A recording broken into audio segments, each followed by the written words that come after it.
Years ago, when I lived in residence at the University of Toronto, I had a dream one night, and I dreamt that my friend, he was riding a tricycle. He looked ridiculous. He was riding this tricycle up to a bridge over a chasm.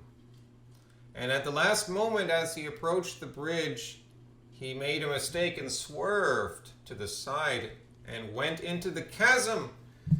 And I remember clearly standing at the edge of the chasm and being like, oh no, he's gone down. Looking down, and I didn't see anything.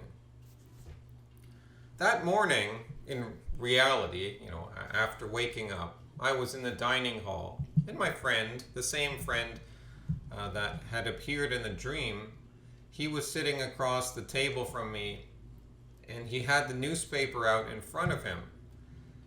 And we were just sitting there. I don't think we were conversing or anything at that particular moment, when he laughed about something he was reading, and I said, oh, what is that? What's up? And he proceeded to tell me and show me the story. And I saw, and the headline was something like, man dies after riding bike on bridge and falling off.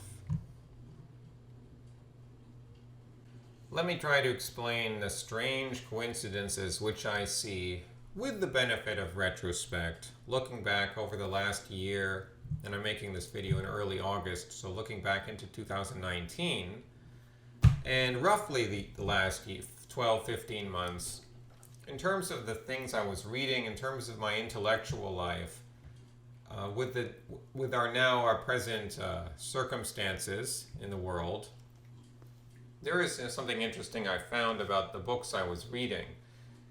Such as this book I was reading about sometime in 2019, The World of the Witches by Julio Caro Baroja. And I didn't finish the book. I got almost 200 pages into it, but the book is only about 250 pages. So, because it was so boring, but it's got interesting information, so I'm not necessarily recommending this book, but it was about witch trials, loosely in the Basque province of Spain in the 17th century. The crown of Spain, or whoever the royal authority was, ended up sending these inspectors into the local areas, which was a very particular culture, like Spain, and very close-knit culture as opposed to the outside.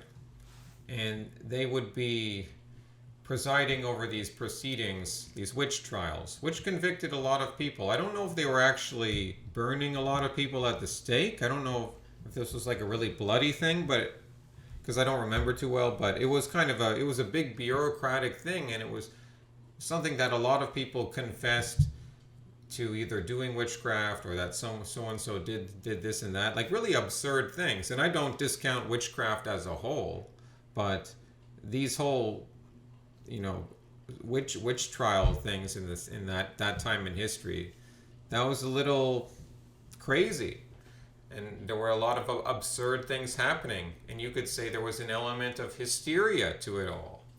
And there was an element of the government getting involved to an extent, at least here in Spain, which was, and at that time, was pretty much the height of European civilization. It was still prone to these hysterical events. I think the two most relevant points that we can take from this book, The World of the Witches, number one, you can manufacture cases of sorcery or whatever. You can manufacture them a dime a dozen. You can churn them all out extremely quickly. And they don't have to be justified by very much other than what people think. And the second point is that it was never really so much about clamping down on witches. It was really about state power. It was about Spanish authority being able to control Spain, which has always been a difficult place to control. These trials were a way for the state to get involved in people's very private lives, personal lives, ask them very personal questions, assert their power, make judgments, all in the name of protecting the people. Not long after that, I'm reading this book, which I've discussed, Revolutionary Europe, 1783 to 1815. It was the French Revolution, and there was obviously large co-optation of the French Revolution, certainly co-opting the lower people, the sans-culottes. Who would be the sans-culottes today? Well, in Toronto, they would be the working classes who are genuinely scared. And the sans-culottes, well, they weren't scared, they were angry, but that's a different kind of thing. Some anger is good. So it's not quite the same comparison there, but still it was a little interesting that I'm reading this book, and then of course it eventually leads to the rise of Napoleon. A strong man takes control, and revolutionary Europe leads to a situation where there's more bureaucracy, and they try to get rid of their anti-church, their anti-Catholic church. Well, they're anti-Christian. They believe in the cult of reason. They believe not too different from scientism today. So they're, just they're generally expanding government, and there are going to be more taxes. It leads to a long period of instability. But it eventually, are the people empowered by the French Revolution? Well, I mean, that's a debatable question. And then not long after that, I posted a video because I finished reading this book, 1917, Lenin, Wilson, and the Birth of the New World Disorder. I'm not going to discuss everything about these books because that would be way too long of a video. And then about 1 year ago, I did The End of Tsarist Russia, The March to World War I and Revolution. The Bolsheviks used a crisis to come to power. They took advantage of public feeling to cut in and never give up power from that moment on. They co-opted people's emotions. They took advantage of the situation. They were the original communists. And then, getting more close to our current time, in March of 2020, early March 8th, 2020, I post a video discussing this book, The Third Reich, A History of Nashish Alamandia, as I say sometimes, to avoid the censors.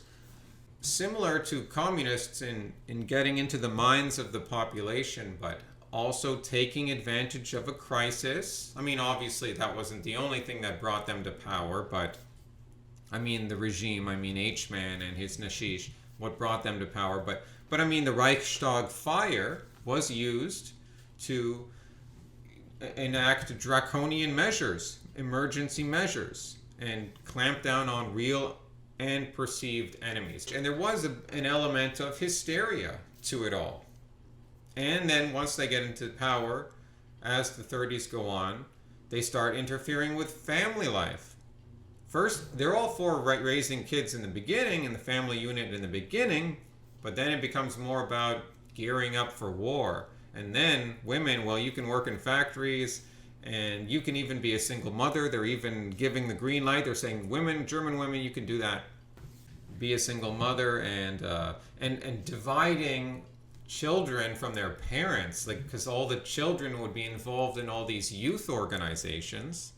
And even the brother and sister might not even know each other that well because they'd be in different youth organizations that would be taking up all their weekends and all their time, or several months a year they'd be at camp or whatever.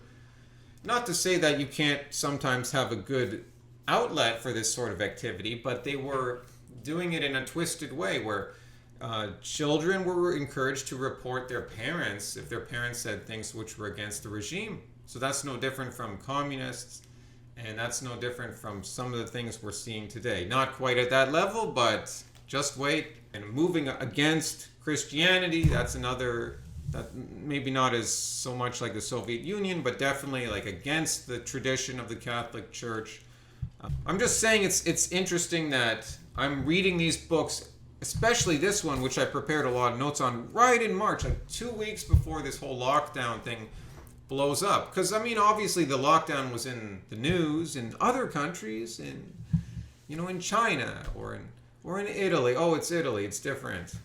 But, I mean, you can see it coming. Sure, it could happen here. But still, you didn't know it's going to happen within less than 2 weeks. And that's exactly what happened. I mean, it was around roughly, March 19th to March 23rd, 24th, roughly over a 1 week period where the lockdowns just blew up within a few days. Where suddenly it was like, oh, don't do this. And then the next thing you know, the U.S. border is closed to Americans. And they've shut down basically all stores. Well, not all stores. And telling people to stay home. And that all happened within a roughly 4-day period. And so I had no idea that was all happening. But in my intellectual life, in my creative life, all these things, it wasn't just books. It wasn't just things where I'm passively absorbing information. It was also creative stuff. I mean, apart from making a video, but I mean creative as in I made the Dystopia music video, which wasn't a great song, but it was just, something I put together with the lyrics. I released this on March 13th, Dystopia. I've been putting it together slowly for about 2 months, so extending into the early part of 2020. And so the video features an inhuman voice, tracking countless human beings on the street, registering personal information about them, such as what they purchased in a store, get a saliva sample from this one, a fever detected here, this is a good slave couple, free pass to all slaves, a man who knows, this man knows, terminate him. Welcome to nowhere, slave, go back to your box and behave. Now, sure, you could infer a lot of that based on our progression over the last 10 years, 15 years, wherever.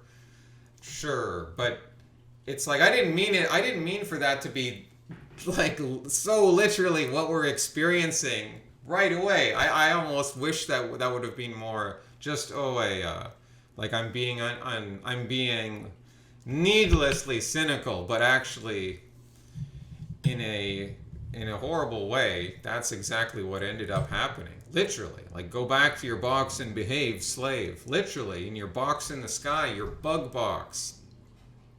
Also in early March, I watched this documentary on YouTube about the San Pedro prison in La Paz, Bolivia. And La Paz is pretty much the highest big city, or it's certainly the highest capital city on Earth.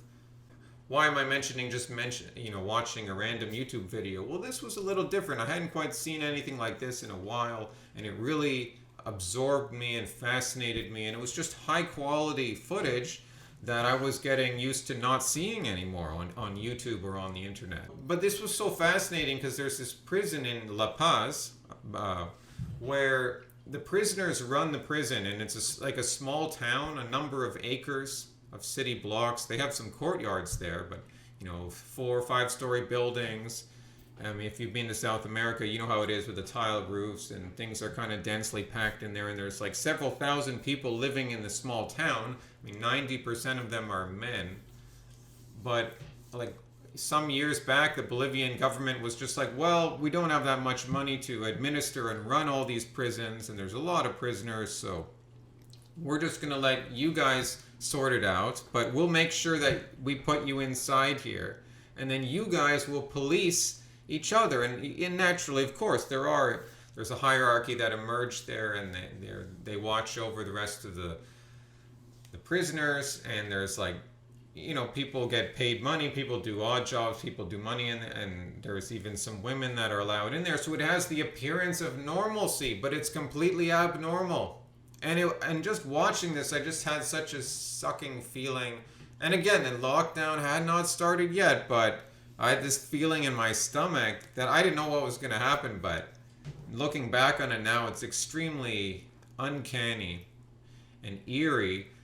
Above all the coincidences I've been talking about, is specifically why was I watching that documentary then? I mean, I know Carl Jung talks about synchronicities, and I'm not into too much of that sort of stuff. I don't believe in reducing these things purely to psychology. However, this element is there in our lives. I mean, even Carl Jung, he knew that there were just a lot of odd things that happen in people's lives, and like he talked about people having premonitions that they're going to die, and then they do die a few days later, and not in a situation where you could easily predict it, like, oh, I'm sick and I'm dying. Like they died in some random accident that just something odd happened out of the blue like that. So these things do happen. I'm not that I hope that anyone has a premonition that they're going to die or anything negative like that. I mean, there can be positive things too. And all of this seems really negative. Like, why am I watching this documentary that's just has this really foreboding feeling, like this feeling of normalcy, but slowly in the prison, people are starving. Like if you can't hustle and do something, then you don't eat. Right? And no one there really probably has enough food except for the top tier of people. And I just thought that's so odd, because we're trapped. We can kind of get out maybe, but not really. We're basically and it was the same way in the Soviet Union. Most, like, you might be able to get out, but the vast majority of people, like 99% of people, they stayed put. They didn't travel, not outside the borders of their country anyways. The positive thing here is that, at least for me, is that I think that God was showing me aspects of what was to come. And I mean, I'm humble. Like I think God would do that for anyone if you're looking and paying attention. So I'm not trying to say that I have some special connection with God. I think God would do that for anyone if you're paying attention. So as we came close to going over the precipice, God was showing me aspects of what was to come, because history doesn't necessarily repeat, but it rhymes. Our current situation, it has the most resemblance to the Soviet Union, but obviously that's not a perfect comparison. That is a severely lacking comparison, but it seems to be the closest thing available to us, because people don't travel right now unless you're really smart, or you know someone, or you have extra money, or you know something. But I mean, most people can't, and the whole economic situation and the mind. But then that has aspects with Nazi Germany to an extent, as I discussed, and then the cool thing about this book is, you're also thinking that it's not just one power, it's two powers working together. That you thought one was good and the other was the enemy. Actually, they're both your enemy. They've both been deceiving you. So think of that when you think of so-called, like, the political parties today on the right or the left. Yeah, and then of course the aspect of the witch hunt. You can have bureaucratic, technical, semi-scientific things which are founded on absurdities, which everyone participates in and justifies and believes in, as we've seen in this book, The World of the Witches. But there are some odd things that happen in life, and they can be instructive for you. So don't get too black-pilled on this. The guy facing off against the Zulus, and someone asks him, because they're outnumbered and they may die, because those Zulus are pretty fierce, and he asks him, like, why us? Like, why are we here now? Like, why do, the chances of us having to be here are pretty slim, and the sergeant says to him, like, well, we're here because we're here. And that's maybe not going to satisfy everyone as an answer, but we're here, we were meant to be here. Hasta luego, amigos. The Templars. The Rise and Spectacular Fall of God's Holy Warriors by Dan Jones. A Brief History of the Celts by Peter Beresford Ellis. And it is a good book. I do recommend it. This book, Revolutionary Europe, 1783 to 1815 by George Roudet. The Giza Prophecy, The Orion Code and the Secret Teachings of the Pyramids by Scott Creighton and Gary Osborne. The Soul of Ancient Egypt, Restoring the Spiritual Engine of the World by Robert Boval and Ahmed Osman. Daily Life of the Egyptian Gods by Dimitri Meeks and Christine Favard Meeks. The famous work of literature Candide, also known as Optimism, by the French writer Voltaire. Voltaire, of course, is a famous French writer, philosopher, born in 1694. So here's the book here. It's only 153 pages. The Modern Mercenary, Private Armies and What They Mean for World Order by Sean McFate. Now, Sean McFate worked for a private military company called DynCorp International. By Neil Ferguson. Empire, The Rise and Demise of the British World Order and the Lessons for Global Power. Martin Luther, selections from his writings. It's about almost 500 pages. A biography, Martin Luther, Renegade and Prophet by Lyndall Roper. The Return of the Dead by Claude Lecoultre, which is Ghosts, Ancestors, and the Transparent Veil of the Pagan Mind. Canada in Decay, Mass Immigration, Diversity, and the Ethnocide of Euro-Canadians. Ricardo Duchesne is a professor at the University of New Brunswick. The End of Tsarist Russia, The March to World War I and Revolution by Dominic Lieven. It is very well written. The Return of George Washington, Uniting the States, 1783 to 1789 by Edward J. Larson. 1917, Lenin, Wilson, and the Birth of the New World Disorder by Arthur Herman. Good book, good read. Clash of Extremes, The Economic Origins of the Civil War by Mark Egnall. 348 pages. The Third Reich, A History of Nashish Alemandia by Thomas Childers. About 568 pages. Overall, a good read. FDR's Folly, How Roosevelt and His New Deal Prolonged the Great Depression by Jim Powell. And I do recommend this book. The Geography of Nowhere, The Rise and Decline of America's Man-Made Landscape by James Howard Kunstler. This book came out in 1994, but I feel it still has very relevant information for today. We have a lot of the same problems. Religion and the Rise of Western Culture by Christopher Dawson, by Tom Holland, Millennium, and he's telling the story sort of around the year 1000, give or take 100 years, and medieval Europe, the Penguin History of, by Maurice Keene. The Scholastic Culture of the Middle Ages, 1000 to 1300, by John W. Baldwin. Around the year 1000, give or take 100 years. Private military company called DynCorp International. Good book, good read. Good book, good read.